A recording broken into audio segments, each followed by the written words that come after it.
à remercier donc Maurice Bensoussan d'avoir organisé cette journée dans le cadre de l'Association française de psychiatrie. Et disons déjà, cette matinée qui a été très stimulante au niveau des interventions me fait augurer un après-midi tout à fait intéressant. Alors c'est vrai que je vais faire un peu lien avec la matinée. On a parlé bien sûr des organisations hospitalières. On va continuer à en parler cet après-midi puisqu'il y aura un focus sur le PTSM et les organisations hospitalières. Et ce qui apparaît déjà, c'est que bon, l'hôpital dont on a parlé déjà ce matin doit se sortir un peu de son hospitalocentrisme vers aller davantage vers la cité. On a beaucoup parlé depuis des années de l'hôpital-ville et on espère que les PTSM, dont il y a beaucoup d'attentes, permettront de faire progresser ce champ, de sortir un peu d'un secteur un peu captif, ça a été dit ce matin, un secteur plus collaboratif. Ce qui a été intéressant aussi, c'est de noter que la place aussi que doit prendre l'hôpital psychiatrique dans le cadre des CPTS, des SPP et d'une collaboration donc tout à fait efficiente avec les différents acteurs, notamment les médecins généralistes. Il était question des médecins généralistes ce matin. Je pense que cet après-midi, il y aura également des tables rondes consacrées à la place du médecin généraliste dans l'offre de soins. Et ça me paraît tout à fait intéressant. Ce PTSM aussi, ça a été dit par Franck Bellier, c'est aussi, disons, une possibilité donnée de faire progresser des projets dans le cadre de l'innovation. Et on a vu que ce matin, nous avions des projets tout à fait innovants et cet après-midi, il en sera question, notamment au niveau de la réhabilitation psychosociale et également de la pédopsychiatrie, ce qui augure par les projets dont on nous a parlé ce matin concernant la pédopsychiatrie, vraiment des projets tout à fait intéressants et passionnants. Ce qui est à noter aussi, il ne faudra pas oublier, mais je crois que Denis Leguet va l'aborder, c'est le problème de la démocratie sanitaire. Peut-être que ce matin, on n'a pas suffisamment parlé des usagers et de leur famille. Je sais que chacun ici, au niveau de la table ronde, est particulièrement sensible à cet aspect. C'est vrai que le PTSM, c'est aussi les usagers et la famille. Donc, il faudra peut-être en parler et développer sur ce thème. Voilà. Je n'avais pas d'autre chose à dire, si ce n'est que vraiment ces expériences qui font naître sont tout à fait encourageantes, qu'on voit tout l'intérêt des psychiatres en particulier pour les organisations de soins, pour le parcours de soins. Et on a vu que des internes étaient tout à fait dans cette dynamique-là, à préparer leur thèse sur ces sujets. Donc, c'est intéressant que les organisations de soins deviennent vraiment un objet de recherche et d'étude. Voilà, je pense que c'est à toutes ces questions que ne manqueront pas de continuer de répondre nos intervenants au cours de la table ronde animée par Emmanuel Corrib, à qui je passe la parole sans plus tarder. Merci Emmanuel. Merci Jean-Louis, bonjour à tous.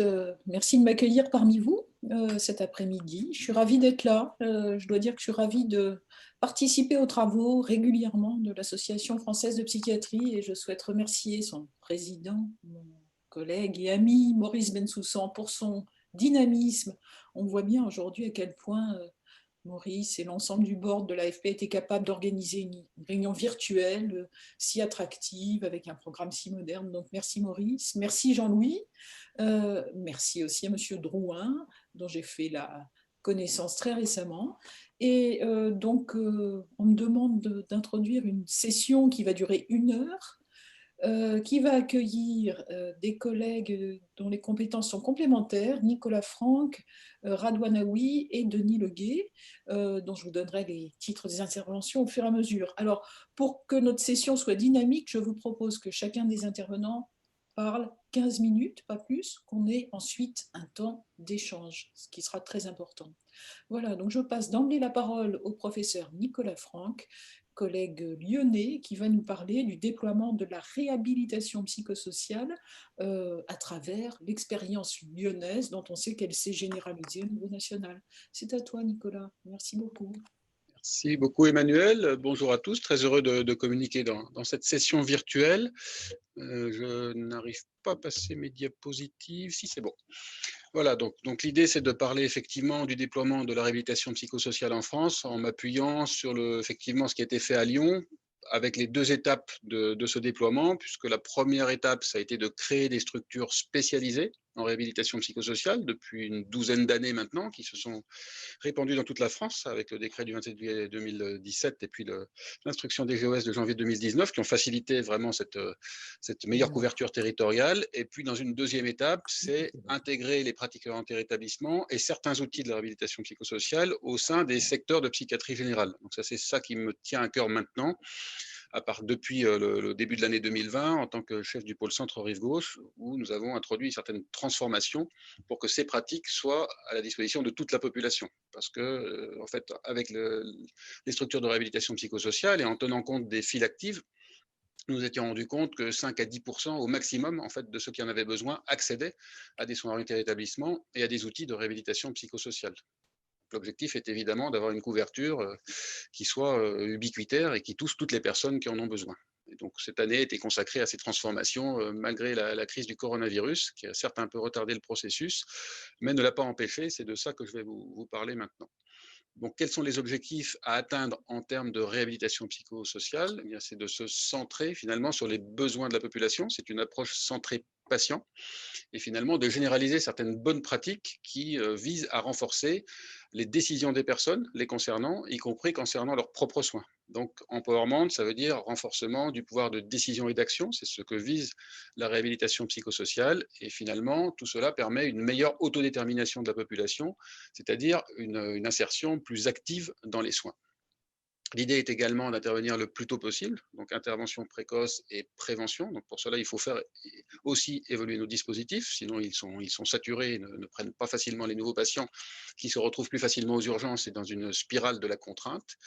Et puis, eh bien, il y a évidemment un enjeu de formation pour que les professionnels de santé mentale, médecins, infirmiers, autres paramédicaux et psychologues puissent pratiquer et dispenser finalement ces outils de réhabilitation psychosociale. Et puis, dernier enjeu important qui fait levier pour généraliser l'approche orientée rétablissement, la pérédance, c'est-à-dire vraiment l'exemple de ces personnes qui se sont rétablies, qui ont fait une réflexion très approfondie sur leur parcours de rétablissement, se sont formées pour acquérir des connaissances sur les institutions psychiatriques et de santé mentale et des connaissances sur les savoir-faire finalement nécessaires en psychiatrie, enfin des connaissances et des savoir-faire, et sont engagés finalement dans les équipes pour aider d'autres personnes qui partagent les mêmes vécus ou les mêmes difficultés dans une étape de vie différente. Donc très rapidement, l'approche orientée rétablissement et la réhabilitation psychosociale pour favoriser le rétablissement personnel, se décentre de la recherche du rétablissement clinique pour mettre au premier plan la recherche du rétablissement fonctionnel, c'est-à-dire la capacité des personnes à affronter les problèmes du quotidien et aller vers la réussite de leur projet. Donc la population concernée, c'est toutes les personnes qui ont des troubles psychiques ou des troubles du spectre de l'autisme.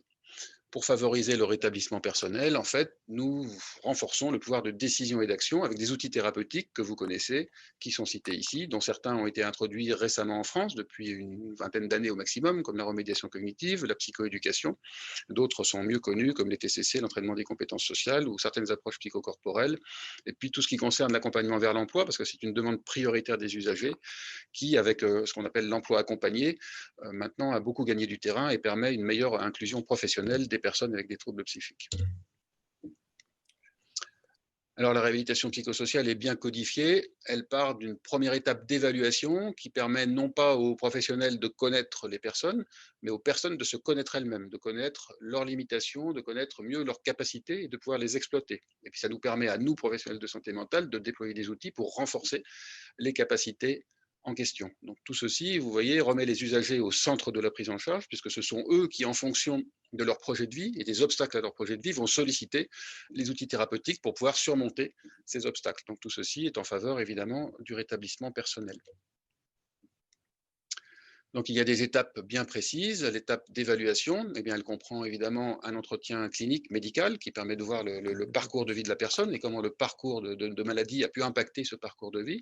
Il y a une indispensable évaluation neuropsychologique parce que les facteurs cognitifs sont au premier plan de ces difficultés fonctionnelles, une évaluation de l'autonomie et puis aussi une évaluation plus globale, psychosociale, avec une construction de ce qu'on appelle le plan de suivi individualisé, qui met en perspective donc le projet de vie, les obstacles et les outils thérapeutiques pour surmonter ces obstacles. Donc, pour que la personne puisse se saisir des des paramètres qui découlent de l'évaluation, il y a évidemment des moments de restitution extrêmement importants. Là, c'est ce qui figurait avec le mot synthèse. En fait, c'est la restitution des résultats de l'évaluation pour que la personne puisse se les approprier, ces résultats, à la fois avec une restitution écrite et une restitution évidemment orale, adapté à son niveau de compréhension, à ses capacités donc d'appropriation. Et puis en dessous, ce sont les soins de réhabilitation psychosociale, et puis accompagnement vers la réussite des projets professionnels ou sociaux. Et vous voyez que j'ai mentionné aussi le soutien des familles, qui est extrêmement crucial, parce que les familles sont en souffrance, et puis les familles ne sont pas aptes à aider spontanément leurs proches malades. Elles ont donc besoin d'être au minimum informées, au mieux d'aller vers une psychoéducation, voire une prise en charge en thérapie familiale. Donc ça découle d'une étude qui a été faite sur la cohorte Réabase. C'est une cohorte nationale de réhabilitation psychosociale qui implique maintenant une quinzaine de centres sur toute la France, sur tout le territoire français. Et donc là, nous avons simplement demandé aux personnes, et ça c'est ce qui est demandé systématiquement à toutes les personnes qui viennent consulter dans ces structures de recours, que sont les centres de réhabilitation psychosociale, donc nous leur demandons quels sont leurs besoins en termes de projet de vie. Et vous voyez, ce qui ressort en premier, c'est le travail et la formation. Et ce qu'il faut savoir, c'est qu'en France, 10% des personnes avec schizophrénie travaillent, 80% pratiquement voudraient travailler, et on peut comparer ces chiffres français aux chiffres allemands, où 30% des personnes avec schizophrénie arrivent à travailler. Donc il y avait évidemment un effort à faire pour accompagner les personnes vers l'emploi. Donc 4 personnes sur 5 demandent d'aller vers le travail, 7 personnes sur 10 demandent à améliorer leur fonctionnement cognitif pour pouvoir mieux faire face aux besoins du quotidien. 7 personnes sur 10 demandent également à pouvoir mieux gérer leurs symptômes, donc on voit là le besoin de psychoéducation, et une personne sur 2 à pouvoir améliorer les relations interpersonnelles en sachant mieux comment interagir avec les proches. Donc vous voyez que ces 4 demandes-là concernent plus de la moitié de la population. Travail, fonctionnement cognitif, gestion des symptômes, relations interpersonnelles. Donc ça nous dit quelque chose sur notre offre de soins. Il faut évidemment pouvoir déployer des solutions thérapeutiques pour répondre à ces besoins-là. C'est ce qui est fait dans les structures de réhabilitation psychosociale, mais c'est ce qui doit petit à petit se déplacer plus largement sur les structures de santé mentale, en particulier le secteur de psychiatrie générale. Donc nous avons aussi regardé les demandes de la population dans cette restitution plus qualitative des états généraux des personnes concernées par les troubles psychiques, qui a été faite, la restitution à l'hôtel de ville de Lyon, juste avant le premier confinement du printemps. Donc là, les personnes avaient demandé environ 70 mesures, et j'ai extrait celles qui étaient prioritaires, qu'elles ont d'ailleurs mentionnées en premier. Donc elles voulaient d'abord des mesures en faveur du rétablissement et de l'inclusion sociale. Donc ça recoupe ce qu'on a vu dans la cohorte Réabase, donc l'accès à l'emploi, mais aussi pouvoir disposer de psychoéducation et d'outils de réhabilitation psychosociale pour améliorer leurs capacités. Elle voulait que les acteurs soient formés ou au minimum sensibilisés pour aller vers une déstigmatisation. Elle voulait donc qu'il y ait une formation au travail avec des pairs aidants, et puis une formation plus large à l'approche orientée rétablissement pour tous les professionnels de santé mentale. En termes de soins, elle souhaitait une précocité du diagnostic, un accès rapide également à des soins, un meilleur partenariat psychiatrie, médecine générale, et puis de la part des soignants, globalement, plus d'écoute. Elles avaient également des demandes concernant leurs droits, en particulier des informations, une information large sur leurs droits, ça c'est facile, les assistantes sociales le font lors de réunions d'information collective de manière systématique, mais elle voulait quelque chose, une demande à laquelle on ne peut pas satisfaire, une simplification des démarches administratives, ça c'est quelque chose qui revient souvent et qu'il faut faire remonter, bien évidemment. Alors, quels sont les leviers du changement? Ça, c'est ce que j'ai mis en œuvre dans le projet du pôle centre Rive-Gauche à Lyon. Un décloisonnement. Au lieu d'avoir des petits secteurs, on agrandit le territoire de santé sur l'ensemble du territoire couvert par le pôle. Il faut engager les professionnels autour des valeurs communes, ça veut dire les former largement, former tout le monde. Et vous verrez que je citerai tout à l'heure le MOOC de réhabilitation psychosociale, qui comprend aussi évidemment une sensibilisation à l'approche orientée à l'établissement. Bien ça, il faut le faire de manière systématique. Valoriser évidemment les compétences des professionnels déjà sur place. Faciliter l'accès aux soins, ça pour le faire, je pense que la meilleure manière de faire, c'est de dissocier la fonction première demande de la fonction suivie dans les CMP. En fait, il faut enlever la fonction première demande des CMP pour éviter cette compétition, qui est toujours au détriment des premières demandes, et créer de nouvelles structures. Donc, ce que j'ai créé, c'est un centre d'accueil, d'évaluation et d'orientation, avec une mutualisation de temps de tous les psychiatres du pôle, et en mettant chacun un 0,1 équivalent temps plein, une demi-journée, on arrive finalement à répondre dans les 48 heures à toutes les demandes de psychiatrie, ce qui évite que les patients aillent aux urgences et rentrent dans la spirale de la contrainte. Évidemment, tout ça, il faut le faire autour du développement d'un esprit de corps et d'une cohésion de pôle, encore une fois grâce à des formations, mais aussi à des temps d'échange bien construits. Et puis donc, pour que les choses soient centrées sur les besoins des usagers, il faut les accompagner en direction de leur projet propre, c'est-à-dire leur permettre la construction d'un plan de rétablissement sous-tendu par le PSI, le plan de suivi individualisé.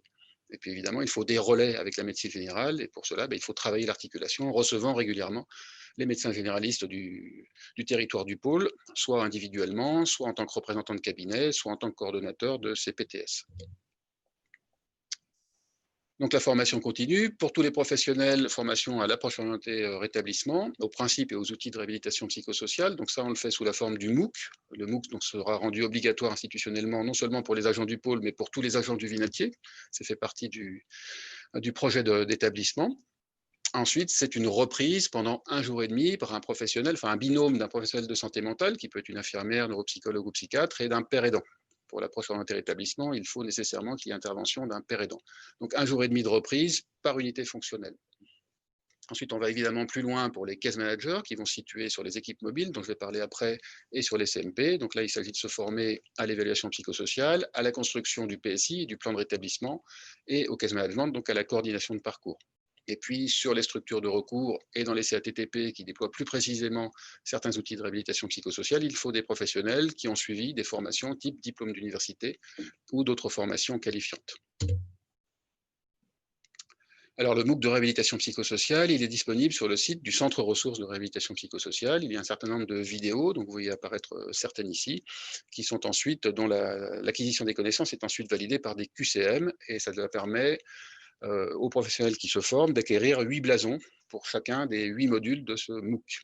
Il y a un parcours pour les psychiatres, pour les médecins, il y a un parcours pour les professionnels de santé non psychiatres, et il y a un parcours pour les personnes concernées, avec la possibilité que nous sommes en train d'étudier d'avoir même un diplôme, enfin une certification d'avoir réussi ça. Pour l'instant, il y a déjà la possibilité de faire une copie d'écran et de nous fournir les blasons, puisque comme cette formation sera obligatoire, il faudra que tous les professionnels du pôle et de l'établissement nous montrent qu'ils ont bien validé les 8 modules, c'est-à-dire qu'ils auront eu plus de 80% de bonnes réponses sur chacun des 8 modules. Donc on est certain qu'ils auront acquis les connaissances en rapport avec ce MOOC. La pérédance, extrêmement importante, non seulement pour les usagers, du fait de la légitimité en fait, de savoir expérientiel, du fait des possibilités que ça ouvre en termes de psychoéducation, d'engagement dans les soins de manière plus générale. On ne peut pas le faire sans les pérédants, mais c'est aussi un levier très important de changement des pratiques pour les équipes. Donc ça fait quelques années que nous travaillons avec des pairs aidants sur mes différents services et mon pôle maintenant, et là nous sommes arrivés au stade où nous pouvons mettre des pairs aidants en intra-hospitalier avec des équipes qui sont en train de changer de conception et de relations thérapeutiques avec les patients suivis là. Et puis il y a des relations, des études scientifiques bien conduites, comme cette publication du Lancet en 2018, qui montre que l'intervention des pairs aidants réduit le recours à l'hospitalisation. Les pairs aidants portent aussi cette action extrêmement importante, les directives anticipées incitatives en psychiatrie. Ça, c'est un projet marseillais, un PREPS, qui est porté par Aurélie Talent de Marseille, avec 3 centres d'inclusion. Donc, il y a Maison Blanche, 100 patients inclus, Lyon, 150 patients inclus, Marseille, 100 patients inclus. Donc, nous n'avons pas les résultats définitifs, puisque l'étude va se terminer dans quelques semaines, mais les résultats provisoires sont extrêmement encourageants et ont permis vraiment la généralisation de ce dispositif sur le Vinatier, puisque sur les 150 patients inclus que nous avons randomisés, soit du côté directive anticipée, soit pas de directive anticipée. Sur les 75 du premier groupe, il y a eu 0 rechute au bout de 6 mois. Sur les 75 du deuxième groupe, nous avions 37 rechutes au bout de 6 mois. Donc, le fait de pouvoir prévoir ce qui allait se passer en cas de rechute a finalement eu une vertu préventive sur les personnes qui avaient des troubles mentaux sévères, donc, et qui avaient déjà été hospitalisées sous contrainte auparavant, parce que c'est un des critères de cette étude-là. Donc, ça a été vraiment extrêmement encourageant et toutes les équipes se sont converties très rapidement à ce type de dispositif. L'organisation du secteur, donc il faut une lisibilité, ça veut dire supprimer les acronymes, un seul numéro d'appel, une porte d'entrée bien identifiée dans la cité, un premier entretien médical à courte échéance, on en a parlé, une gradation des soins, on va le voir sur la diapositive suivante, et puis pas de mini-secteur au sein d'un pôle, un seul territoire de santé, et sur la diapositive suivante, on voit que, on va aller directement là, sur la suivante, eh bien, on voit que le territoire de santé, c'est celui du pôle, et que les services sont définis finalement en fonction du type de parcours ou du moment dans le parcours de soins. Un service pour les prises en charge ambulatoires, un service pour les prises en charge mobiles, avec l'hôpital de jour qui est à cet endroit-là, et un service pour l'hospitalisation. Les équipes mobiles ont été faites par reconversion des moyens de la fermeture d'unités d'hospitalisation. Je compte en fermer une autre pour faire 2 équipes mobiles de plus. Là, il y en a 2 qui ouvrent, enfin, il y en a une qui a déjà ouvert, mais qui vont se compléter au début de l'année 2021. Et puis, vous voyez, le centre d'accueil d'évaluation d'orientation, qui est hors de ces 3 services, qui est une structure polaire. Pour Lyon, pour le centre Yves Gauche, c'est à la Part-Dieu. Et toutes les personnes qui rentrent dans les dispositifs passent par là. Une partie, elles sont toutes évaluées, une partie est réorientée sur le privé ou d'autres centres spécialisés de recours. Et la partie qui reste avec nous, c'est nous qui la redéployons, soit sur la partie ambulatoire, partie mobile ou partie hospitalisation. Nicolas, pourrais-tu conclure rapidement, s'il Ah, te tu plaît? vois, c'est ma conclusion, Emmanuel. C'est magnifique. Quelle Voilà. Donc, synchronisation. pas d'organisation type pour un secteur, une organisation évidemment qui va dépendre de la configuration. Nous, c'est un secteur de centre-ville avec des transports en commun bien fournis, beaucoup de moyens généralistes. Donc, par exemple, nous avons acheté des vélos, nous avons mis une seule structure type KDO qui est donc à la Part-Dieu parce que c'est l'endroit le plus desservi et puis c'est le pôle de gravité du secteur. Ensuite, pour les usagers, nous partons d'une évaluation des besoins avec des accompagnements à court, moyen et moyen terme avec des objectifs précis, prise en compte des objectifs de vie, une implication active des personnes et évidemment un renforcement du pouvoir de décision et d'action, ce qui permet de renforcer l'autodétermination. Voilà, merci pour votre attention. Merci beaucoup à toi, Nicolas, pour cette très brillante communication, pleine d'informations. Bravo également pour tout ce que tu as mis en place pour les patients, pour l'entourage, pour les professionnels. C'est vraiment très bien. Je suis certaine qu'on aura l'occasion de te poser des questions dans le temps d'échange qui aura lieu après les deux autres communications. Donc, j'appelle dès maintenant notre collègue Radouanaoui, qui est président de la CME de Gérard Marchand à Toulouse et qui va nous parler en 15 minutes maximum, ça sera une tâche un petit peu ardue, des mutations de l'hôpital psychiatrique. Donc, pour un point de vue très synthétique. Merci à vous d'être présent à cette réunion. On vous écoute. Avec plaisir. Bon, du coup, j'attends que le PowerPoint soit sur. Voilà, OK. Merci pour cette invitation. Bon, je regrette bien entendu de ne pas pouvoir être avec vous ce matin. Je représente un peu la conférence des présidents de CME de CHS et à ce titre, donc, j'excuse le docteur Muller. Donc, assez rapidement, effectivement, puisqu'on a parlé de mutation, alors il faut juste savoir que la psychiatrie publique a fait sa mutation depuis à peu près une trentaine d'années, en déplaçant le centre de gravité vers l'ambulatoire et sortant petit à petit de l'hospitalocentrisme, grâce bien sûr à la politique de secteur. Je pense que le PTSM est aussi une bonne occasion attendue par les professionnels, qui a mobilisé pas mal d'acteurs qui étaient bien présents au rendez-vous, et la crise Covid, puisqu'il est question aussi de parler de crise Covid, qui a été probablement aussi un catalyseur pour permettre effectivement à nos établissements peut-être d'avancer un peu plus vers l'organisationnel et vers des dispositifs innovants. Peut-être rapidement, en quelques mots, décrire le contexte général. Donc, comme vous le savez, une pandémie qui a été quand même qui a causé plusieurs millions de morts, l'Europe l'épicentre, une mortalité alarmante qui a amené les pouvoirs publics à déclarer l'état d'urgence, une crise sanitaire sans précédent qui a chamboulé à la fois les organisations, les pratiques de soins et aussi les restrictions des libertés, une tension majeure sur la capacité des lits qui a quand même montré aussi qu'un système de santé, notre système de santé à bout de souffle, une mobilisation et un engagement des professionnels à saluer, une solidarité interétablissement remarquable, un impact non négligeable sur la santé, j'y reviendrai, et des renoncements au retard de soins qui ont des conséquences sur la santé physique et psychique. Diapo suivante. Et du coup, de la psychiatrie publique dans tout ça. Alors, une discipline quand même négligée, oubliée, au bord du gouffre, mais quand même toujours résiliente et combative. Les établissements autorisés en psychiatrie ont fait preuve d'une réactivité assez impressionnante, ont été quand même au front du Covid. Ils ont été efficaces, créatifs, ils ont su se mobiliser en un temps record pour répondre à cet enjeu de santé publique. Cela a pu se faire grâce aussi à un réseau extrêmement riche, un enracinement dans la cité, des structures de proximité ouvertes et une connaissance extrêmement fine de l'environnement. Alors, les choses se sont faites effectivement d'une manière assez simple, mais toujours sur mesure, à la fois en présentiel et en dématérialisé, sachant que quand même la psychiatrie publique porte quand même beaucoup les troubles persistants et sévères.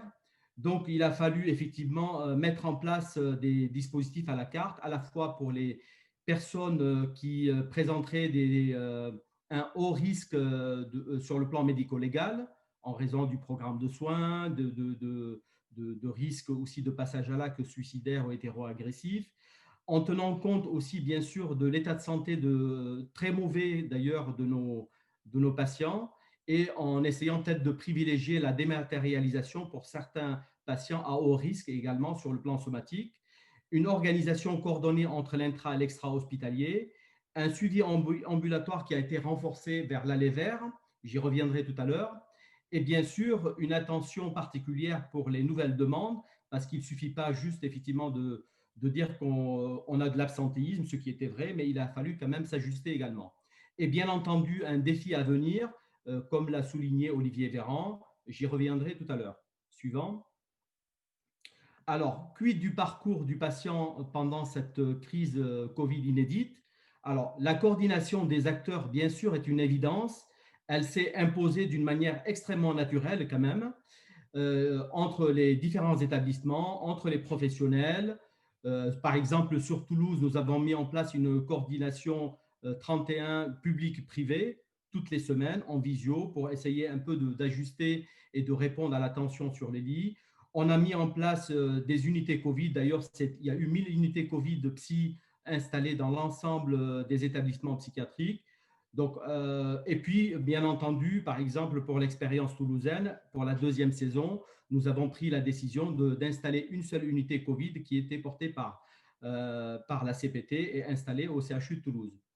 Une structuration des parcours, bien entendu, une nécessité pour ne pas aggraver le parcours du combattant.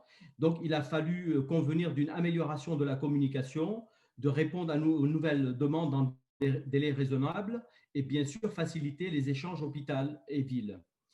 L'articulation sanitaire, médico-sociale et sociale, elle est indispensable. Pourquoi? Puisque quand même, on a des patients qui ont des parcours extrêmement complexes pour lesquels, effectivement, il est important quand même que tous les maillons soient bien articulés. Et on a vu d'ailleurs que le ralentissement de certains partenaires pendant la période du Covid a généré des difficultés dans le projet de soins. Bon, donc on avait quand même regretté quand même que les partenaires du médico-social et du social ont effectivement, surtout certains établissements, effectivement, se sont mis un peu en veille et ça a eu un impact quand même non négligeable sur l'attention des lits. Alors, une gestion de la filière de psychiatrie de santé mentale qui ne peut pas être portée exclusivement par la psychiatrie publique, c'est une réalité qui doit être collective et partagée afin d'appréhender ensemble les problématiques, trouver des réponses, des complémentarités. Enfin, l'accès aux soins somatiques qui est quand même une préoccupation constante et une vigilance, notamment sur la période Covid, puisque comme vous le savez, nos patients ont une espérance de vie de 10 à 15 ans amputée par rapport à la population générale, peu de demandes de suivi, peu de demandes de suivi régulier et dans un certain nombre n'ont pas de médecins généralistes. Suivante. Alors, comment la psychiatrie de secteur s'est transformée ou a su trouver des solutions pour répondre en tout cas à la fois à cet enjeu de santé publique et organisationnel? Je vais vous décrire effectivement 3 niveaux de coordination. Le premier niveau de coordination qui est connu, qui est le secteur, qui reste quand même la pierre angulaire et qui a été d'ailleurs réaffirmé dans la loi de santé de 2016 et souligné dans le décret du 2017. Alors, je compare bien sûr la santé mentale comme la santé somatique. Comme on ne peut pas imaginer que la prévention des maladies cardiovasculaires soit l'exclusivité des cardiologues. C'est le cas, bien sûr, pour la psychiatrie. Donc, on a besoin de tout le monde. La politique de secteur, finalement, a montré sa pertinence et toujours d'actualité, puisque quand même, les prises en charge ont été hors les murs et il fallait aussi se déplacer pour répondre à des situations d'isolement de certaines personnes. La proximité a été un atout et la gratuité également. Et cela, effectivement, renvoie à la responsabilité géopopulationnelle et on ne peut que se féliciter, effectivement, la mise en place des CPTS qui ont souhaité s'inspirer du modèle de la politique de secteur. Donc, une psychiatrie de secteur qui est assez coordonnée, elle a démontré quand même sa capacité d'adaptation, de réactivité et de coordination, quelles que soient les circonstances. Et d'ailleurs, sur Toulouse, nous avons connu l'épisode AZF en 2001 et effectivement, on a dû quand même peut-être été beaucoup plus réactif. En tout cas, on a quand même essayé d'engranger les expériences. Elle n'est pas, bien entendu, omnisciente sur le territoire. Elle a besoin de tous les partenaires. Il faut identifier les complémentarités, formaliser les engagements des acteurs et définir, bien sûr, les missions et les contraintes de chacun. Alors, le virage ambulatoire a été quand même mis en place et qui n'est plus aujourd'hui effectivement discutable, puisque 80% quand même de nos files actives, elles sont ambulatoires, 20% à peu près sont en hospitalisation. Nous avons quand même poursuivi le développement de l'ambulatoire et des alternatives à l'hospitalisation en mettant en place un certain nombre d'équipes non mobiles, des équipes mobiles de crise, des équipes mobiles du handicap psychique, des équipes mobiles pour les personnes âgées. On a mis en place également une HAD psychiatrique qui est un partenariat public-privé sur le territoire de la Haute-Garonne. Nous avons bien sûr développé les dispositifs de réhabilitation psychosociale dont parlait Nicolas Franck. Nous avons mis en place également des hôpitaux de jour avec des valences ou des hôpitaux de jour réactifs, donc à valence addicto, personnes âgées, handicap psychique. Et bien entendu, la télémédecine a été au rendez-vous dans cette période particulière. Suivant. Concernant la coordination de deuxième niveau, bien entendu, c'est les communautés psychiatriques de territoire qui sont à la fois une innovation législative qui est complètement en phase avec les PTSM et d'ailleurs qui ont été mis en exergue dans le rapport d'Olivier Clarix, notre ami lyonnais. Donc, ces CPT ont pour objet, bien sûr, de fédérer les établissements publics, mais pas que, bien entendu, mais il fallait quand même à un moment donné qu'on puisse travailler sur des socles communs d'objectifs et d'actions à travers le projet médical partagé, participer à l'animation et la coordination de la filière, de répondre aux enjeux majeurs de santé publique et aux problématiques d'inégalité d'accès aux soins, à la politique de déstigmatisation d'accès au logement, en lien avec le Conseil local de santé mentale. Beaucoup de travail qui est un peu le maillon faible, c'est la question de la lisibilité et la visibilité de l'offre de soins. Et donc, on a essayé de travailler à travers d'un répertoire un peu qui ressemble à un répertoire opérationnel des ressources, qui a été porté aussi par la CPT et notre FEREPSI, pour essayer de cartographier les dispositifs de soins. Bon, le travail de la gradation se poursuit en lien avec, bien sûr, le DSPP, qui a été abordé ce matin, et le travail autour des complémentarités des dispositifs de la structuration. Et bien sûr, toujours effectivement en lien avec nos partenaires nombreux sur le territoire. Et aussi faire en sorte que la psychiatrie ne soit pas invisible, mais vraiment bien visible en lien avec le MCO. Et bien sûr, la CPT a un rôle important, c'est de participer à l'élaboration et à la mise en œuvre du PTSM. Et tout récemment, donc en janvier 2020, avant le confinement, nous avons installé une coordination nationale des CPT et des dispositifs associés, parce qu'il existe également des groupements de coopération sanitaire dans certains territoires. Et bien entendu, chaque CPT a la coloration de son territoire en fonction des réalités, des liens tissés. Donc, l'objectif de cette coordination nationale, c'est de soutenir, favoriser la création des CPT, venir en appui, valoriser le rôle auprès des acteurs de santé mentale et des tutelles, travailler sur les réseaux et bien sûr partager les expériences. Suivant. Alors, la contribution de la CPT au PTSM, bien sûr, c'est une opportunité, un levier. Et rapidement, pour insister sur l'article du Code de la santé publique, elle doit jouer un rôle important. Ce n'est pas un acteur accessoire, c'est un acteur important quand même dans le PTSM, puisqu'elle participe et contribue au PTSM. Suivant. Donc, du coup, cette crise de Covid, d'ailleurs, comme je disais en introduction, qui a été un peu un catalyseur, en tout cas, a révélé l'interdépendance des acteurs et montré aussi l'importance du collectif et le dynamisme des collectifs, parce que je pense chacun a son expertise et son expérience pour pouvoir bien coordonner ce parcours de soins et de vie qui ne doit pas être le parcours du combattant et qui, malheureusement, souvent revient effectivement par la bouche des usagers qui, souvent, sont un peu en errance à trouver des solutions ou des délais raisonnables de rendez-vous.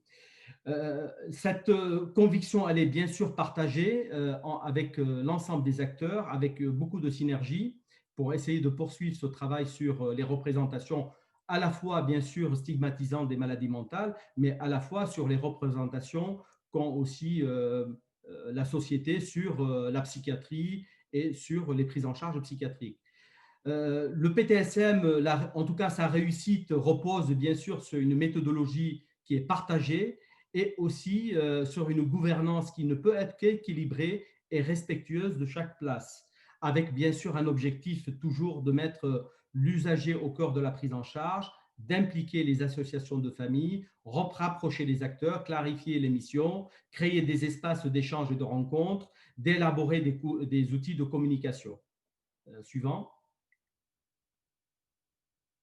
Alors, c'est bien sûr, c'est un enjeu également pour la psychiatrie publique, parce que, comme vous le savez, il y a une attente très, très forte de la population et de la société et une exigence de la psychiatrie qui est souvent démesurée. Et la psychiatrie est traversée tout le temps par des injonctions paradoxales et des glissements inquiétants des missions actuelles, notamment sur la question de la sécurité ou faire porter la psychiatrie un rôle de défense sociale.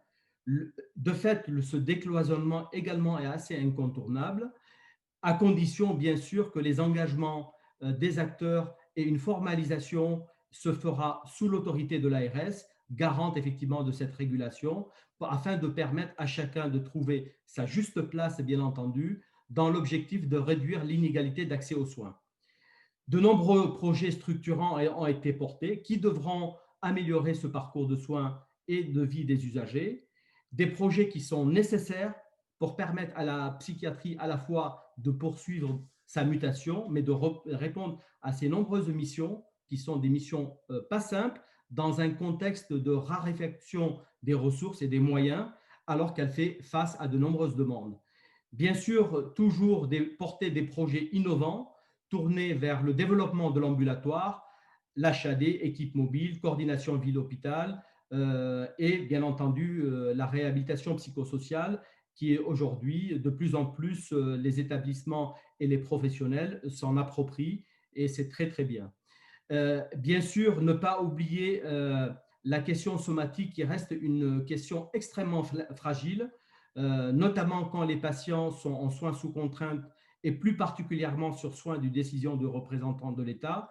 Ils véhiculent beaucoup de représentations et ces déformations seront nécessaires, en tout cas auprès de nos collègues somaticiens et urgentistes. Et bien entendu, nous attendons beaucoup la formation également des médecins, des internes de médecine générale qui viendraient se former à la psychiatrie, puisque 30% de la patientèle de médecine générale a aussi des soucis de santé mentale et 70% prescrivent des antidépresseurs. Et nous regrettons en tout cas que dans nos CHS, nous n'ayons pas des agréments pour des internes de médecine générale. Suivant.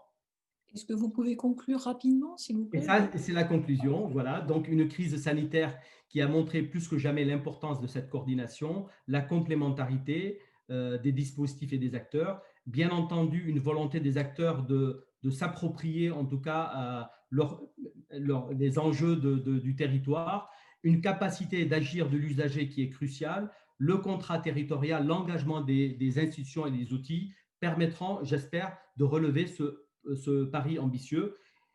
La psychiatrie, elle fait face toujours aux intempéries sociétales. Elle est toujours en mouvement, porteuse aussi d'innovations thérapeutiques et organisationnelles, mais elle a besoin quand même d'un second souffle pour répondre un peu aux nombreux défis. Voilà, merci beaucoup. Merci à vous de votre communication rapide et pleine d'informations très riches. On sent bien votre expérience, votre implication. Vraiment, merci de cette communication. Il y aura certainement beaucoup de questions. On comprendra après la communication de Denis Leguet, que je remercie d'être là, et qui va nous parler de démocratie sanitaire, un levier thérapeutique et une éthique. À toi, Denis, et s'il te plaît…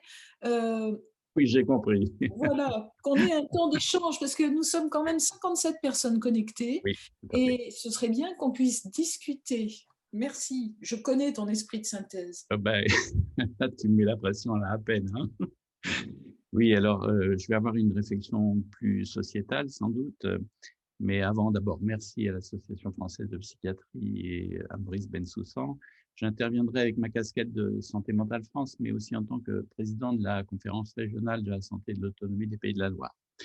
Alors, pourquoi je propose de convoquer la démocratie sanitaire dans le contexte de l'épreuve que nous connaissons aujourd'hui?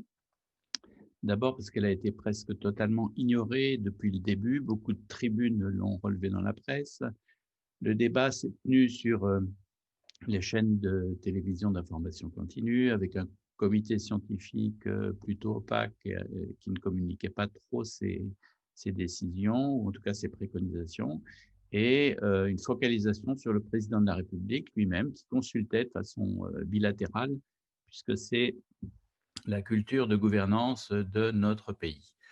Donc, traitement vertical, pas d'organisation de débat. Il y a des instances de démocratie sanitaire, mais elles n'ont pas été sollicitées. Les maires ont été laissés un peu à leur responsabilité locale parce que forcément, il y avait des trous dans la raquette. En tant que CRSA, nous avons organisé de nous-mêmes depuis mars 2020 5 débats publics. D'abord, dire qu'ils étaient tout à fait tenables dans les clous des consignes sanitaires, et ensuite tout à fait fécondes avec les élus des territoires et des représentants de tous les partenaires, associations, professionnels, usagers, citoyens, élus, etc. Et donc, ce qu'on a pu constater, c'est que les gens se sont précipités pour ces débats, manifestant ainsi une soif d'échanger, d'organiser, de créer, d'imaginer, d'aider, etc.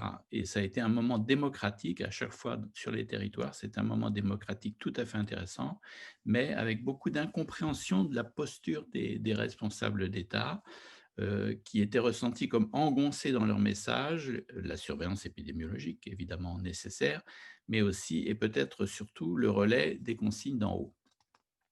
Et côté appareil d'État, je l'ai déjà dit, mais l'omniprésence du président de la République obligé d'être au-devant de la scène pour faire tenir cette verticalité qui est la marque de notre culture nationale.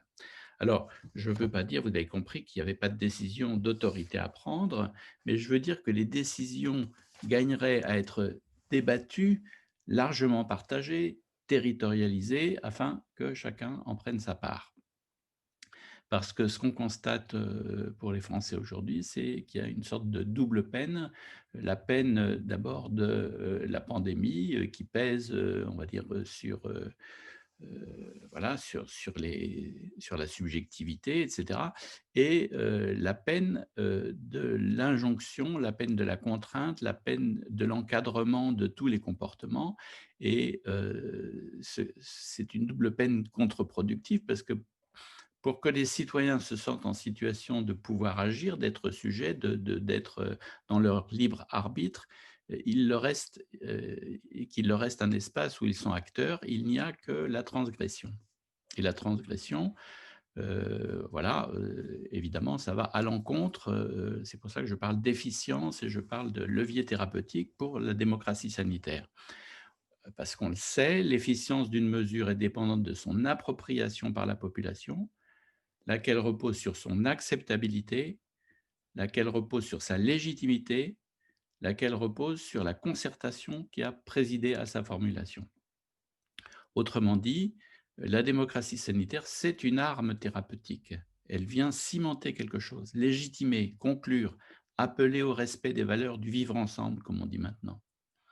Bien sûr, il faut des décisions, des dirigeants qui tranchent, prennent leurs responsabilités, mais il faut que la population adhère, qu'elle puisse se dire qu'un large partage des enjeux s'est produit, que la parole de chacun a été prise en compte, qu'une décision a été prise, qu'elle ne nous convient pas forcément, hein, mais qu'elle doit être respectée parce que ça correspond à l'avis d'une tendance prévalente de la société et qu'elle a été élaborée au terme d'un processus collectif qui a été loyal et transparent. Alors après, il y a les questions de modalité de l'élaboration, de l'application, de la prise en compte des réalités, l'utilisation des données de la science, etc. C'est évidemment complexe, tout le monde le comprend. Ce qui n'est pas compris en revanche, c'est que les pouvoirs publics persévèrent dans une posture ressentie comme infantilisante par les citoyens, c'est souvent ce qui est dit dans les enquêtes d'opinion, alors que tout le monde, par ailleurs, mesure bien la difficulté et la fragilité de cette position. La question va évidemment se reposer pour les stratégies de vaccination, c'est ce qui nous attend. Donc, ce qui m'amène à la deuxième partie de cette intervention qui entend s'intéresser à la démocratie sanitaire.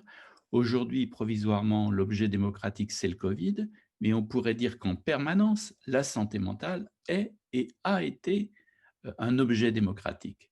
Alors, les PTSM, les CTS, les commissions spécialisées de santé mentale des CTS dans les territoires de santé, les CPT, les CLSM, etc. Tout ça, ça a posé les outils, c'est la loi Touraine, avec la modernisation du système de santé, reste à habiter ces structures. progressivement, elles sont effectivement revivifier le travail qui est fait dans le cadre des PTSM a été ou est encore un travail profondément démocratique et éthique, puisqu'il s'agit de réfléchir à l'agencement des différentes logiques et de leur donner un poids relatif dans les décisions. Ça a été assez peu relevé. Il s'agit bien d'un progrès démocratique. C'est bien dommage que ça n'ait pas été relevé, mais finalement, le centrement sur l'usager et ses besoins, la priorité donnée au projet de vie défini par ce dernier, les logiques scientifiques, la confrontation entre ces logiques scientifiques issues de la recherche et les logiques institutionnelles, avec les logiques d'intérêt légitime des professionnels, avec la place des aidants, avec les questions budgétaires, etc., c'est un progrès démocratique et c'est un objet démocratique. Les PTSM, c'est un brassage de tout ça avec une injonction de converger vers un mieux dans le cadre d'une réquisition de l'intelligence collective. Ce sur quoi je voudrais attirer l'attention aujourd'hui, c'est sur la fragilité de ces cheminements démocratiques, leur complexité qui les expose, le temps qu'il faut y consacrer, les lignes qu'ils font bouger, les cultures qu'ils bousculent. Et je crois profondément que si nous ne les nommons pas comme tels, ils risquent, comme c'est le cas actuellement avec la crise Covid, de passer tranquillement aux oubliettes. En d'autres termes, il faut les identifier, les valoriser, les alimenter, les maintenir, les sanctuariser. Aujourd'hui, avec le Ségur de la santé et la mesure 32, je crois, il est question de les renforcer. Bon, très bien, mais c'est comme dans toutes les crises, on les solde par une sorte de Grenelle et on dit que tout le monde sera gagnant. Mais c'est du non-choix. Et dans les faits, ces approches peuvent être gentiment dévitalisées. C'est la raison pour laquelle je militerai volontiers, même si ça peut apparaître comme un objet mal identifié, pour qu'elles fassent l'objet de véritables plaidoyers, ce que je suis en train de faire en ce moment. Je crois qu'il faut être volontariste en n'ayant pas peur de dire que c'est une démarche politique au sens de l'organisation de la santé et en insistant sur leur caractère non partisan. C'est un domaine qui relève de la citoyenneté, de l'utilisation des ressources de la communauté, de l'équité, de la question de l'accès aux droits, aux services, de la justice, du pacte républicain, de la philosophie nationale, etc. Nationale avant d'être peut-être aussi universelle, mais ça, je crois qu'il ne faut pas trop le revendiquer, parce que sinon, voilà. Parce que si on y regarde bien, c'est dans le champ de la démocratie et avec le levier de la démocratie que c'est profondément modifié depuis 30 ans le système de santé, que la place de chaque acteur a été identifiée et respectée. Mine de rien, on est sorti des bagarres idéologiques public-privé ou hospitalier ambulatoire ou spécialiste généraliste. Donc, c'est effectivement dans ce champ de la démocratie que les acteurs ont été identifiés et au premier chef, celle des usagers et des familles. C'est dans le champ de la démocratie que les politiques du handicap, par exemple, ont structurellement bougé pour se diriger vers d'autres objectifs, par exemple l'inclusion, et aussi les politiques vis-à-vis de la place de l'hôpital dans le parcours de soins. Et pour nous, en santé mentale, la question des soins sans consentement, ce que rappelait tout à l'heure Nicolas, la question de l'institution, la question de la prévention, la question de tout ce qu'on voit bouger aujourd'hui, les plans de crise, la pérédance, la notion de rétablissement comme paradigme orientant la prise en charge. Je pense que toutes ces évolutions n'auraient pas eu lieu s'il n'y avait eu ce mouvement profondément démocratique de partage des enjeux et des conceptions des priorités à mettre en avant dans notre champ. Cette émergence a procédé d'une poussée, d'une irruption, et il nous faut reconnaître que ce ne fut pas prioritairement le fait des professionnels. Et d'ailleurs, c'est sans doute logique et souhaitable. Et je voudrais, pour terminer, insister sur un point. Si cette émergence démocratique a permis de faire évoluer nos conceptions, à défaut d'avoir encore complètement fait évoluer nos pratiques, il y a encore du chemin, on est plutôt resté dans le champ clos de la psychiatrie. C'est un peu normal, mais il nous faut maintenant, de mon point de vue, investir plus résolument celui de la santé mentale. On y vient, vous me direz, mais ce n'est pas encore tout à fait ça. J'entendais tout à l'heure Vincent Camus parler des délais de consultation qui sont effectivement scandaleusement longs, qui mettent en péril les personnes qui en ont besoin. La séquence Covid nous fait nous intéresser et intéresse le grand public aux réalités de la santé mentale comme un registre de santé publique. C'est certainement l'occasion de se servir des leviers de la démocratie sanitaire pour faire avancer la cause de la santé mentale. Il me semble que nous avons là une occasion historique, unique, de monter au créneau, d'illustrer les difficultés jusqu'alors ignorées du grand public ou simplement incomprises et d'insister sur les moyens qui manquent, sur l'attractivité, sur la modernisation nécessaire, sur les réels progrès de la science, sur les impacts en termes de qualité de vie et sur tout ce qu'on pourrait faire plus et mieux si nous faisions alliance avec les usagers et les familles. C'est une opportunité que nous serions vraiment, de mon point de vue, coupables de laisser passer. Alors, comment? C'est là sans doute où peut commencer la discussion. Merci beaucoup, Denis, de ton propos concis. Je te remercie d'avoir tenu le timing. Nous avons maintenant quelques minutes pour un échange et pour une discussion. Alors, je vous ai entendu parler, Denis et Redouane, de mutation depuis 30 ans de la psychiatrie. Ce qu'on vit à titre individuel et dans les hôpitaux, moi je travaille à l'hôpital général, depuis le mois de mars, c'est la vague 1 du Covid. Et ce qu'on a constaté, c'est une adaptabilité très rapide du système de santé hospitalier en MCO à la montée de la première vague. On a ouvert des lits de réanimation en nombre incroyable. Ça s'est fait d'heure en heure à une vitesse très, très importante. Alors, j'aimerais bien mettre ça en perspective. Vous voyez ce qui s'est passé dans le MCO en vague 1 du Covid avec ce qui pourrait se passer pour la psychiatrie, dont on dit parfois qu'elle va vivre une troisième vague. Moi, je pense que ce n'est pas une vague qu'on commence à vivre, c'est une marée qui commence à monter en psychiatrie du fait des conséquences du Covid.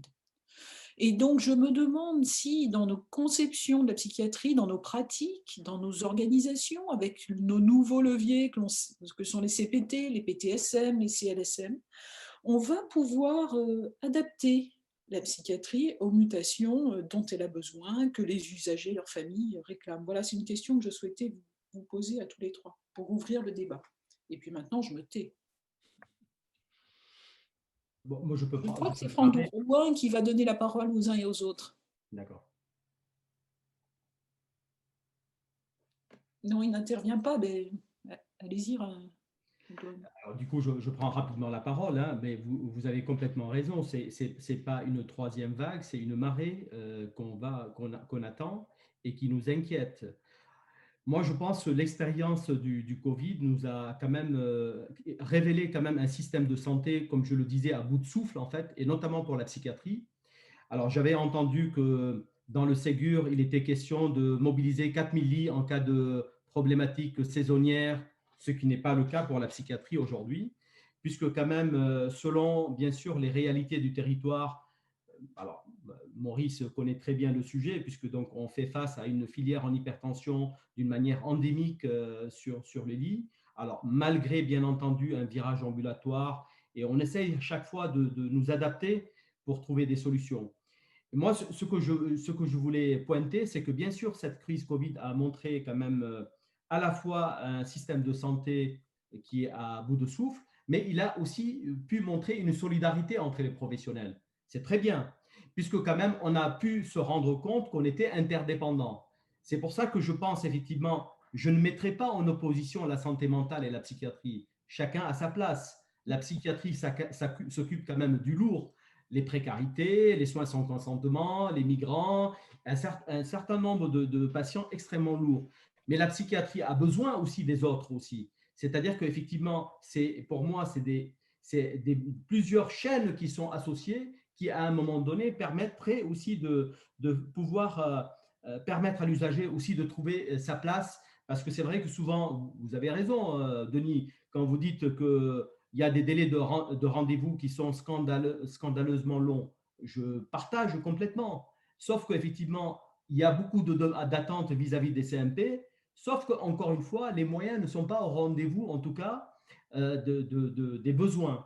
Et surtout, avec une dérive sécuritaire qui s'installe et qui vient infuser aussi dans nos pratiques de soins, ça ne nous aide pas non plus. Hein. Okay, et voilà. Commentaire. On va peut-être faire appel à Denis. Je peux de la salle. Je crois que Dr Bensoussan voulait intervenir également. Oui, juste très brièvement pour remercier les orateurs de cette intervention, en espérant voilà, que le pessimisme ne nous envahisse pas pour cet après-midi, puisque mais ça n'est pas l'objet, mais je crois que c'est important de souligner les difficultés, les tensions, hein, comme l'a fait Radouane, et il en sait quelque chose pour y travailler beaucoup. Non, Denis nous ouvre sur ces perspectives et ces enjeux essentiels de la démocratie, hein, qu'on avait tendance à oublier. Et vraiment, c'est une réflexion extrêmement intéressante et qu'on doit travailler, parce qu'on sait bien, et c'est vrai que j'oubliais, je ne savais pas que tu étais encore à la tête de la CRSA, donc c'est quand même un long mandat, c'est une opportunité pour la psychiatrie et c'est très important. Et ici aussi, on a la chance en Occitanie d'avoir un psychiatre qui est président de la CRSA, donc ce sont des enjeux et c'est peut-être pas un hasard et ces territoires, c'est très important. Et j'avais oublié ça, mais c'est vraiment, ton intervention est essentielle sur ces enjeux-là qu'on ne saurait méconnaître, surtout dans ces périodes. Mais une question peut-être plus précise et plus focalisée à Nicolas Franck, hein, dans son intervention, et vraiment là aussi, hein, qui nous donne là, cet espoir autour de l'ARIA, de la réalisation psychosociale. Une enquête ici de l'UNAFAM, alors c'était un peu ciblé sur la Haute-Garonne, hein, au niveau de leurs adhérents. L'UNAFAM a pointé que la moitié de leurs adhérents, leurs familles, étaient suivis dans le secteur public et la moitié était suivie par la psychiatrie libérale. Comment s'organise à Lyon, qui est une agglomération un peu plus importante que l'agglomération toulousaine, à travers, j'ai bien compris, hein, les enjeux, les efforts, les obligations et les contraintes pour implémenter la réhabilitation psychosociale au niveau du pôle de psychiatrie, comment ça se passe avec le tissu psychiatrique de ville et libéral, ou voire hospitalier, puisqu'il y a quelques cliniques également dans l'agglomération, et comment ils travaillent avec vous? Bien, écoutez, c'est tout simplement du travail de réseau. En fait, c'est en train de se mettre en place, hein. Il faut bien comprendre que le pôle avec le centre d'accueil d'évaluation et d'orientation, c'est depuis le mois de juin. Ça tourne depuis simplement quelques semaines de manière efficace, parce que là, j'ai pu mettre suffisamment de temps psychiatrique. Le lien avec les médecins généralistes, ça fait 6 mois, on les revoit en janvier, donc ça, c'est bien établi. On peut prendre des relais avec les médecins généralistes. En fait, ce qu'il faut bien voir, c'est que le centre d'accueil d'évaluation et d'orientation a une fonction de tri. Donc l'idée, c'est d'orienter une bonne partie. Pour l'instant, c'était une majorité, puisque j'ai manqué de temps médical cet été. J'ai reconstitué toute l'équipe du pôle à la rentrée, à peu près à partir du mois de septembre, fin août, début septembre. Donc il y a quand même eu des moments difficiles. Et pendant l'été, on réorientait la majorité de nos patients sur le secteur libéral. L'intérêt, je pense, c'est vraiment d'avoir une structure de service public qui peut recevoir la population, donc des 3e, 6e, 8e arrondissements de Lyon, et qui est bien identifiée, parce qu'une personne qui n'a jamais vu un psychiatre ou un psychologue de sa vie ne sait pas du tout à qui s'adresser. Alors, on en parlait hier soir au directoire du Vinatier, il y avait la question de la plateforme live, hein, qui existe, mais encore faut-il savoir qu'elle existe, et ce n'est pas territorial, c'est beaucoup plus large que ça. Là, on a vraiment une réponse où on peut recevoir rapidement, donc dans les 48 heures, tout habitant des 3e, 6e et 8e arrondissements pour lui donner un avis sur son parcours et ses besoins et l'orienter éventuellement à l'extérieur, en libéral, ou dans le public, à l'extérieur du pôle, ou alors dans le pôle. Donc moi, je pense que c'est cette notion de réactivité et d'orientation rapide qui est extrêmement importante pour éviter que les situations se dégradent. Quand j'entends parler de CMP qui ne reçoivent pas avant des mois, moi, je suis très choqué. Et je vous montre que c'est possible de faire autrement, mais ce n'est pas le CMP qui le fait, c'est le pôle. Professeur Corup, si vous permettez, il y a alors Romer, je suis désolé, c'est monsieur ou madame, je ne sais pas, d'après le pseudo qui est affiché, qui peut intervenir, qui a souhaité intervenir. Voilà, vous pouvez activer votre vidéo si vous le souhaitez.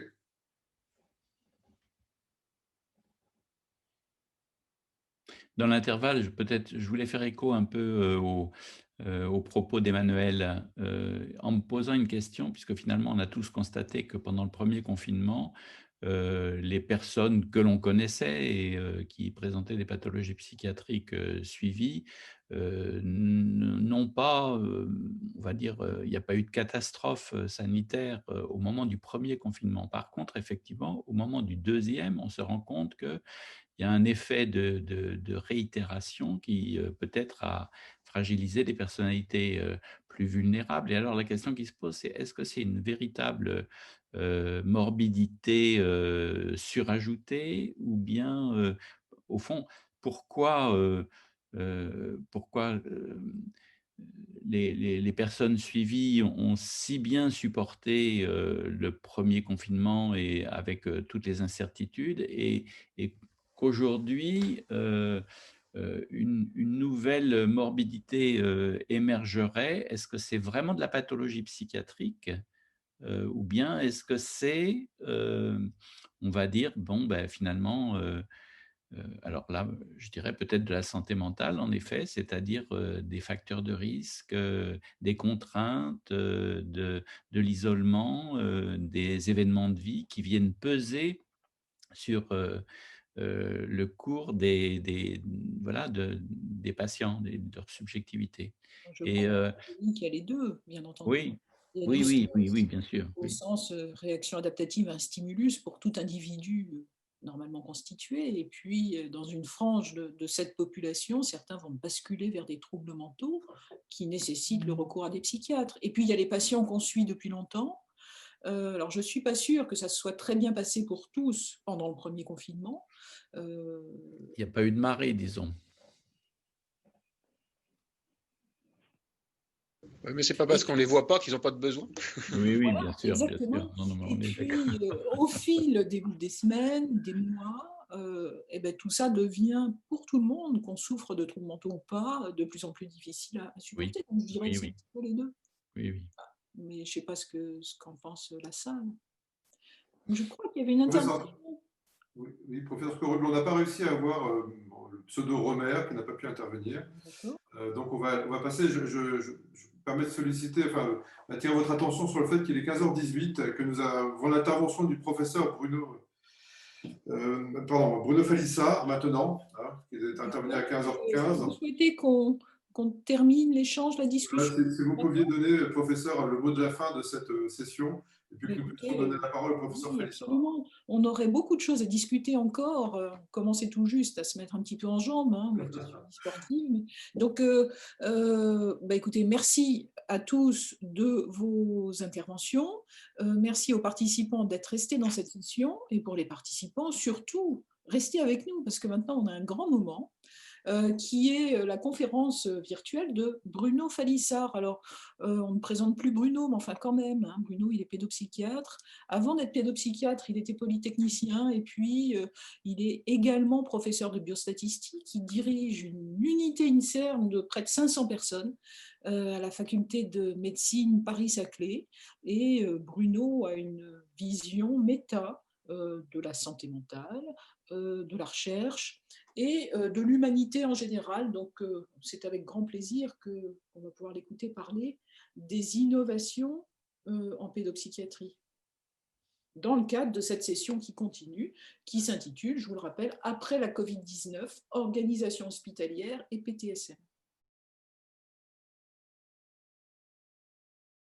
Ravi de vous avoir entendu et de me proposer d'échanger avec vous. Ce que je vais vous dire est dans la droite ligne de ce que j'ai entendu. Alors peut-être avec des nuances, parce qu'il s'agit de la pédopsychiatrie, donc il y a quand même une différence entre l'organisation du système de soins pédopsychiatriques et de psychiatrie adulte, il n'y a pas de doute là-dessus. Et puis parce que c'est vrai que j'ai une coloration. J'ai eu la chance d'être entre 2014 et 2019 le président de l'Association internationale de pédopsychiatrie. Du coup, j'ai vu comment ça se passait dans plein de pays, en particulier des pays très pauvres. Et donc, on se plaint beaucoup, mais j'ai vu qu'il y avait des pays où la situation, juste pour vous donner un ordre d'idée, en Inde, il y a 60 psychiatres pour 250 millions d'enfants et d'adolescents. Donc, les questions d'organisation du système de soins pédopsychiatriques se posent dans des dimensions qu'on n'imagine même pas. Alors, je rentre tout de suite dans le vif du sujet, et puis n'hésitez pas à poser des questions sur le chat. De temps en temps, je ferai un petit point pour y répondre, ça sera peut-être plus vivant comme ça. Alors, de but en blanc, cette question, quelles innovations pour la pédopsychiatrie, ça m'a un peu sidéré parce que je n'ai pas eu le moral. Sur le coup, je me suis dit, ben, il n'y en a pas, quoi. Voilà, et alors bon, alors c'était peut-être une position dépressive, mais d'un autre côté, alors normalement, aujourd'hui, les innovations dans le soin viennent de la recherche fondamentale en biologie, en tout cas en cancérologie, c'est comme ça que ça s'est passé. Il y a des progrès thérapeutiques énormes en cancérologie qui sont venus des progrès de la génétique et de la biologie moléculaire. Et donc nous, on serait en droit d'attendre la même chose des neurosciences. Ben alors, j'ai peut-être là un conflit d'intérêt j'adore les neurosciences pour les lire. En tant que pensée qui essaie de représenter un sujet pensant, souvent elle me dérange et donc peut-être que j'ai des réticences par rapport à la pensée neuroscientifique en pédopsychiatrie et en psychiatrie. Mais enfin, quand même, je ne suis pas le seul à dire que ça fait 30 ans qu'il y a des recherches en neurosciences extraordinaires et que les implications en psychiatrie et en pédopsychiatrie en particulier, eh ben, on ne les trouve pas trop. Et alors, c'est d'ailleurs très étonnant en pédopsychiatrie, vous voyez un trouble très fréquent qui est l'hyperactivité avec déficit de l'attention.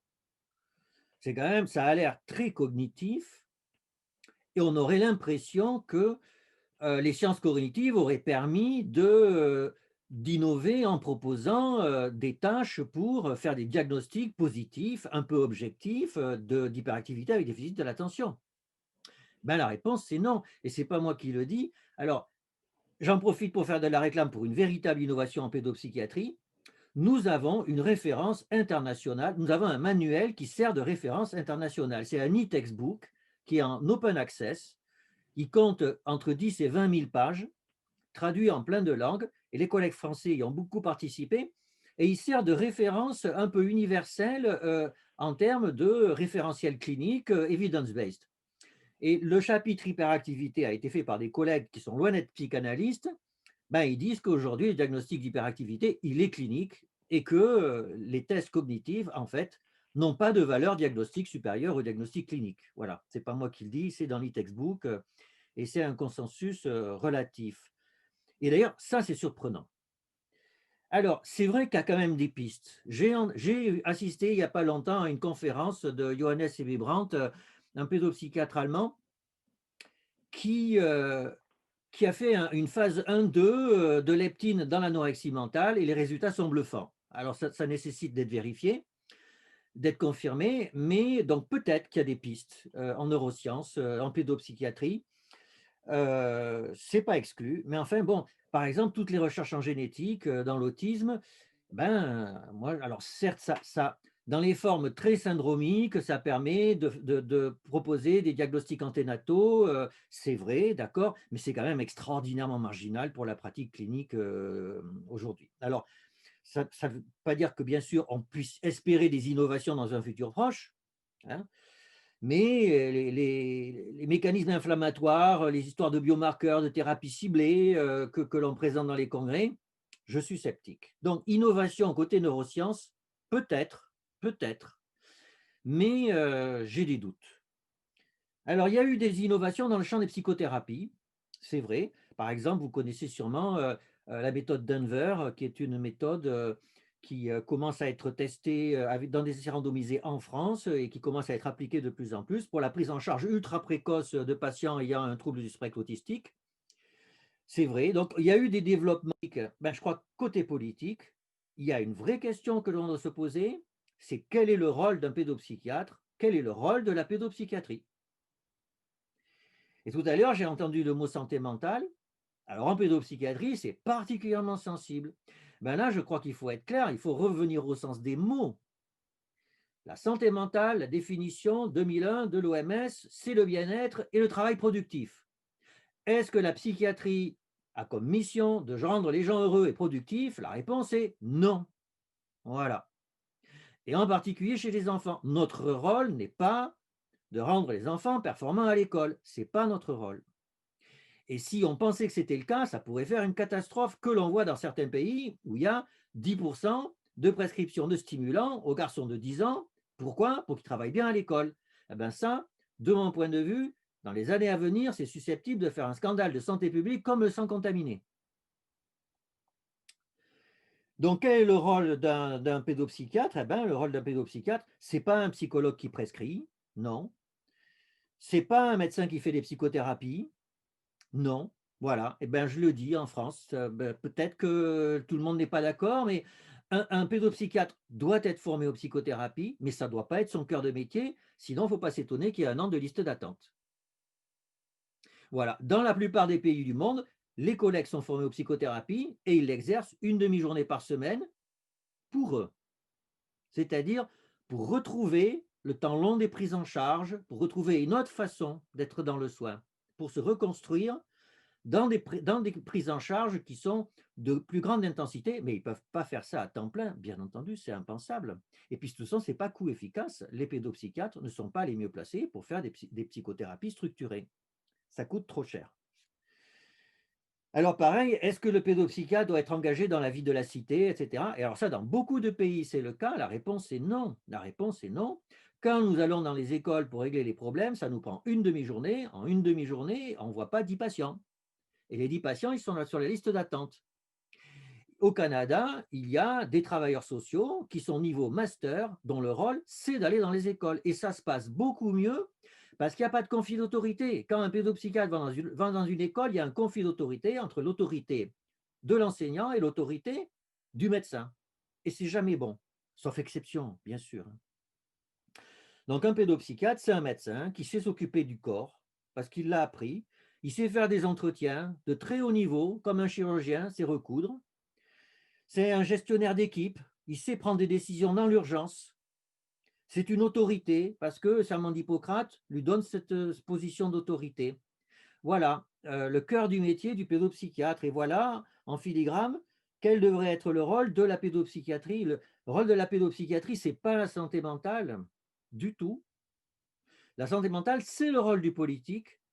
C'est le rôle de l'empowerment au sens noble du terme et de la politique au sens noble du terme. Et ça n'est même pas non plus la zone grise qui est entre santé mentale et psychiatrie, cette zone grise où on trouve aujourd'hui la neuroatypicité. Vous savez, c'est que pour les associations de patients hyperactifs ou autistes, en fait, ils ne sont pas malades, ils sont neuroatypiques. Et c'est du fait de cette neuroatypicité qu'ils sont en souffrance et que nous les aidons pour soulager leur souffrance. Ça me va tout à fait. Et la gestion de la différence, qui est aujourd'hui centrale dans notre société, ne doit pas relever de la psychiatrie. Et puis enfin, il y a la question de la prise en charge des maladies de la chronicité, qui est un vrai sujet, qui existe quand même en pédopsychiatrie. Eh bien, je crois qu'aujourd'hui, en médecine en général, la prise en charge de la chronicité échappe aux médecins. Et ce n'est pas plus mal. Aujourd'hui, on sait que pour prendre en charge les aspects chroniques d'un diabète, eh bien, ce n'est pas le diabétologue le mieux placé, ce n'est même pas le médecin généraliste, ce sont les infirmiers. Et c'est les aidants. Et on se met ensemble et on parle des problèmes de la vie de tous les jours, de faire le régime, etc., de ne pas prendre l'insuline, etc. Et en fait, le médecin, ce n'est pas le meilleur acteur pour s'occuper de ça et en plus, ça coûte cher. Voilà. Eh bien, je pense qu'en psychiatrie, en pédopsychiatrie, c'est pareil. Nous ne devons pas être les acteurs essentiels de la prise en charge de la chronicité. Et quand on aura réalisé ça, eh bien, on pourra se rendre compte que ça nous permet de dégager du temps pour nous occuper de ce qui fait le cœur de la psychiatrie et qu'en plus tout ça, c'est soutenable financièrement et on le montrera avec des études médico-économiques. Et ça, c'est vraiment l'innovation qu'il faut attendre. La pédopsychiatrie a tout à gagner de la pensée médico-économique. J'ai fini. J'espère être dans les temps et en tout cas, je serai ravi de pouvoir échanger avec vous. Merci Bruno, tu es tout à fait dans les temps et merci de ta conférence. Tu soulèves beaucoup de questions. Moi, je pourrais te répondre, mais ça serait trop long. Je crois qu'il faut donner la parole à la salle virtuelle. Nous avons quelques minutes pour des questions. On peut déborder de 5 minutes jusqu'à 15h50, vous voyez, pour avoir une discussion collective. Vous pouvez lever la main et M. Drouin pourra vous donner la parole.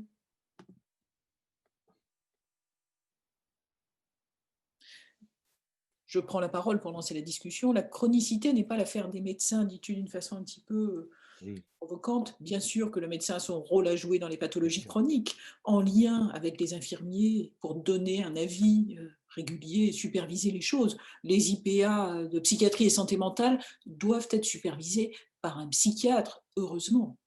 Alors, bien sûr que je suis excessif, hein, bien sûr, je suis excessif. Mais je suis d'accord avec toi. Eh bien, figure-toi, sauf avec le mot supervisé. Je crois que dans la maladie chronique, il faut une intervision avec le paramédical. Il ne faut justement pas une supervision. Pour moi, ça fait partie de cette supervision, cette intervision. Nous avons une intervention de Armel Grenouillot. Vous êtes connectée, madame. Nous vous voyons et nous vous entendrons, je pense. Oui, merci. Merci Bruno, comme d'habitude, c'est passionnant et tu dis les questions. J'avais une première remarque que j'essayais de te faire passer dans le chat, mais décidément, je ne suis pas douée avec la technique, donc je n'ai pas réussi, qui était la réflexion sur la M-Santé. Tu sais que je m'y intéresse aussi, et de la réflexion pour savoir si on est dans l'auto-soin. Et du coup, je comprends bien que les femmes enceintes, pour lesquelles, est-ce qu'il est même question de leur santé mentale? Il est peut-être question d'un moment psychophysiologique, pour le dire comme ça, tu vois, donc puissent s'auto-soigner brillamment, auto-soigner leurs insomnies par la M-Santé. Est-ce que ça peut être de l'auto-soin en psychiatrie? Il y a une autre question, on en a débattu l'autre jour aussi à Lyon, tu te souviens, qui ça remplace, qui ça complète, ou est-ce que c'est une médiation? Donc ça, c'était la remarque que j'avais essayé de te faire passer dans le chat, mais ça buguait. Et puis, du coup, j'ai quand même écouté ton propos très, très stimulant. Et la question de la productivité, tu dis très bien, les pédopsychiatres, et je pense que le psychiatre pour adultes, on va dire aussi, on n'est pas là pour rendre les gens productifs. Nicolas Franck a dit tout à l'heure, on faudrait passer de 10% de patients souffrant de schizophrénie allant vers l'emploi à 30%, peut-être comme les Allemands. Si c'est à la fois leur désir et possible, très bien, mais la productivité, c'est une autre question. Et quand on voit le glissement des définitions officielles de la santé mentale qui mettent clairement, on avait dans les années 2000 l'OMS qui donnait une définition de la santé mentale avec une tripartition très, très hétérogène sur laquelle je ne reviens pas, qui donnait lieu à beaucoup d'écrits.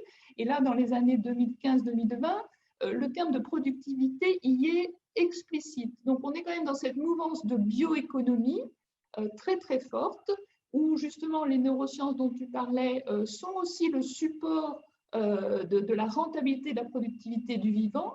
Et quand on regarde les très, très belles rencontres et très, très prometteuses pour notre discipline de e-mail, le programme international de e-santé mentale qui réunit 6 pays du nord de l'Europe, quand on regarde des résumés là, des dernières conclusions, on voit quelques zones plus inquiétantes qu'enthousiasmantes, où dans une diapositive de représentant politique français, on voit sur la psychiatrie 3.0, entre le e-hub, où on va avoir des données dont on ne sait pas qui met quoi, comment, etc. Et puis à côté, des techniques merveilleuses sur lesquelles il n'y a plus qu'à appliquer. Et puis tout d'un coup, on voit un marché florissant. Mais juste à côté, il y a une révision des lois de bioéthique, ou lien avec la révision des lois de bioéthique. Avez-vous une question, madame, ou un commentaire?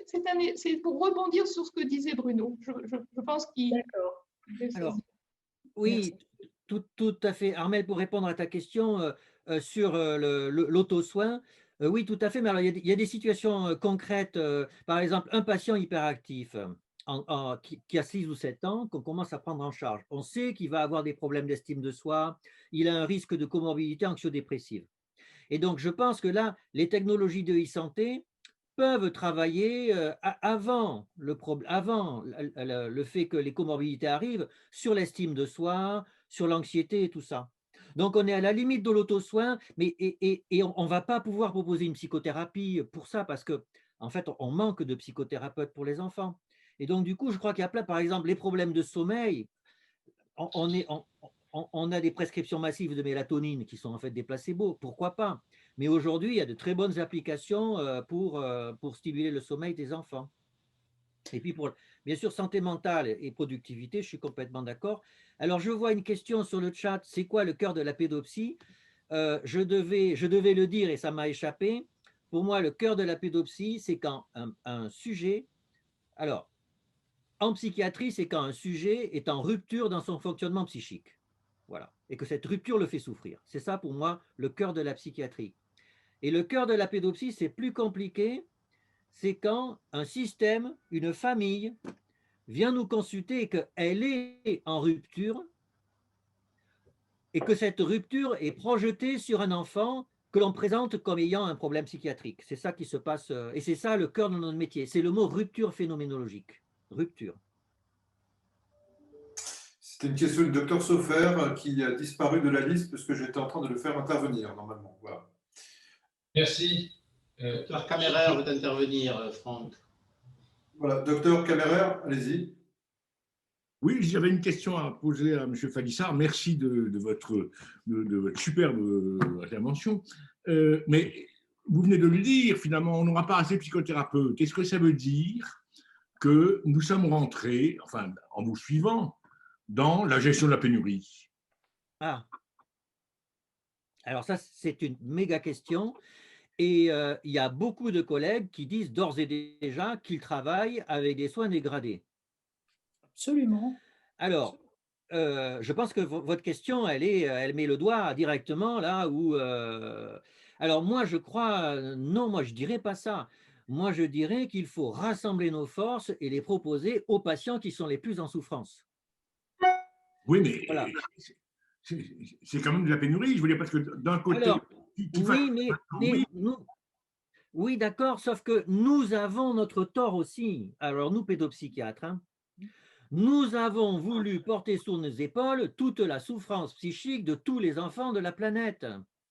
Et ça n'est pas possible, ça n'est pas notre rôle. Nous n'avons pas à amender toute la souffrance psychique de tous les enfants. Nous avons à nous occuper des enfants en rupture. Voilà. Et du coup, les psychothérapies, ce n'est pas pour tout le monde. En tout cas, je ne crois pas. Voilà. Mais c'est ouvert au débat. J'avais une question. Vous m'entendez ou pas? Oui, on t'entend, David. Excuse-moi. Juste une question, une précision. Le book dont Bruno Falissard a parlé, je n'ai pas compris ce que c'était. Et je voulais le remercier pour son soutien direct à la Nouvelle-Aquitaine.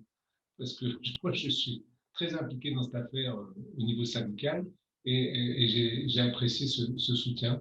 Je le remercie. Mais sur le book que vous avez mentionné au tout début, je n'ai pas compris ce que c'était, je n'ai pas retrouvé, j'ai tapé sur Internet. En début d'intervention. Je n'ai pas entendu la question. Sur le quoi? Le book, le livre. Ah, le e-textbook, oui, oui. Le Yakapap, le Joe Ray Yakapap e-textbook. Il faut aller sur le site de la Yakapap, yakapap.org. Et c'est un livre, un manuel de pédopsychiatrie, alors qui est extraordinairement riche puisqu'on en est à au-delà de 10 000 pages, traduit en russe, en portugais, à moitié en français, grâce aux collègues universitaires pédopsychiatres que je salue. Et c'est un manuel de référence, en plus avec une vision transculturelle.